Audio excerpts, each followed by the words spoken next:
And Osiris is still hanging out in here. I'm gonna have to get Den to come get him because I can barely climb a ladder. So climbing a ladder with a snake is gonna be a little bit difficult and honestly pretty unsafe for him. And we don't wanna do that, so.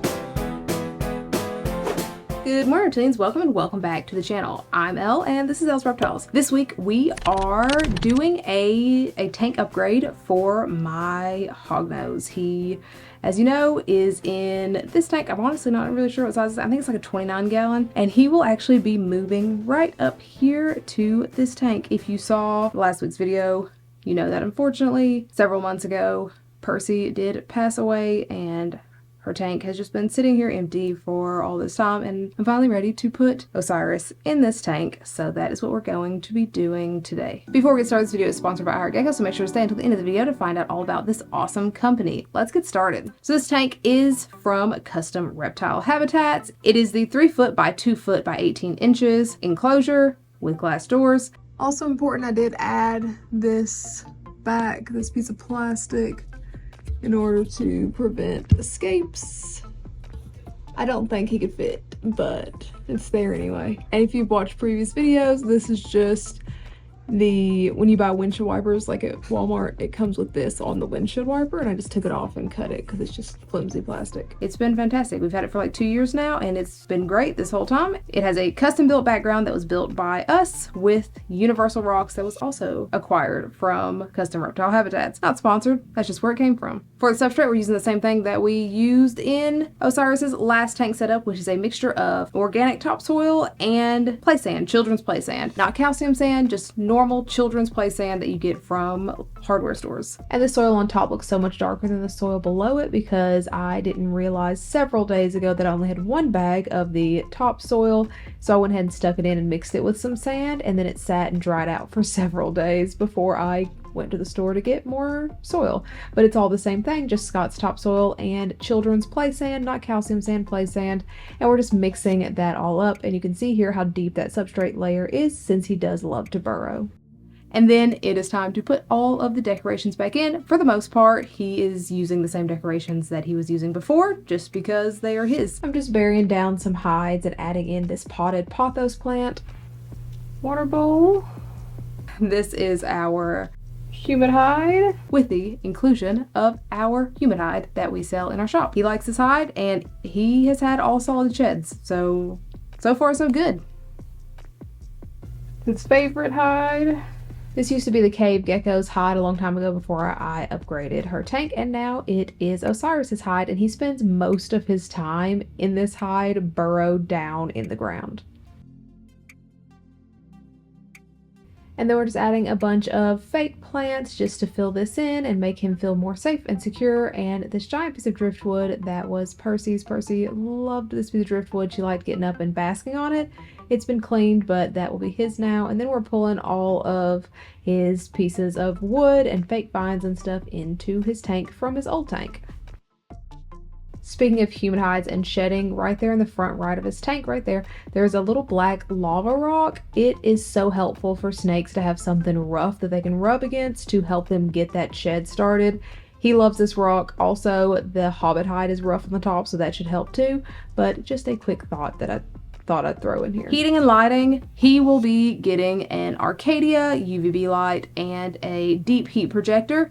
This tank, the way that the lights go on top, it works out really nicely to have just that Arcadia linear UVB because it lights up the entire tank with a deep heat projector. Previously, he had a very, very tiny heat bulb and a very, very tiny heat mat on a thermostat, but he very rarely actually burrows and uses that heat pad, so we're just not gonna worry about that and just use the deep heat projector for his heat source. Fantastic heat source. It doesn't emit light, so it can be on all the time, day and night. Water bowl filled.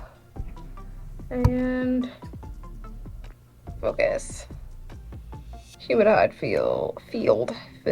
And I'm gonna wait a little bit before I put him in to make sure that the deep heat projector is gonna heat this area up. It's going up right now, so I'm on a ladder and I'm trying to get this to focus. Not the safest decision. And then it's just time to put this very grumpy snake into his enclosure. Oh, tell me when. Go ahead. Actually, should I just hold him with my bare hands when I release him in here? Doesn't matter.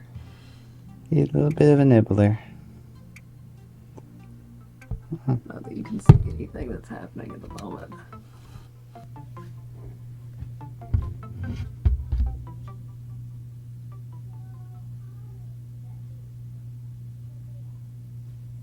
So normally at the end of these sorts of videos, I have a whole bunch of footage of the animal exploring their tank, and I don't have that this time because, yet again, I did not realize that he is going into shed. He just doesn't have all the in-your-face signs that he's going into shed, so I never know.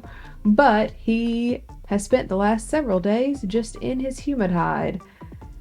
So this is all I got. But there he is, and that's his finished tank. Hopefully he enjoys it soon.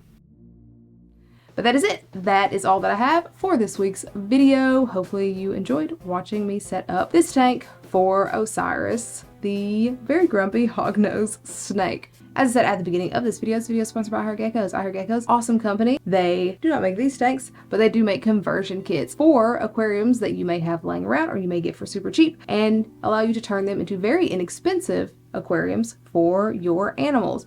This does not just have to be for reptiles, it can be for things like arachnids and frogs. I've seen people use them just like for isopods. It can be for pretty much anything. Of course, if your animal does require a lot of UVB, you're gonna have to do a little bit more DIY tweaking to get like a screen on the top of there, but you definitely cannot beat the price. If you do happen to order one of these from iHeartGeckos.com, make sure to leave Elle's Reptiles in the How Did You Hear About Us box, that way they know that you guys are coming from here. Thank you so much to iHeartGeckos for sponsoring this video. If you have not already, please feel free to follow me on socials and like, subscribe, and hit the bell for notifications every single time I put a new video, which is every Sunday and some Wednesdays. Some Sundays, some Wednesdays.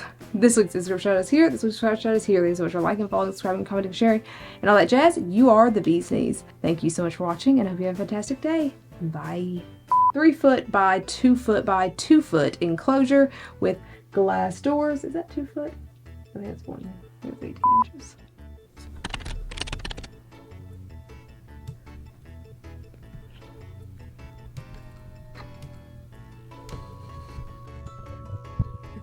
Okay, so what if we... Okay.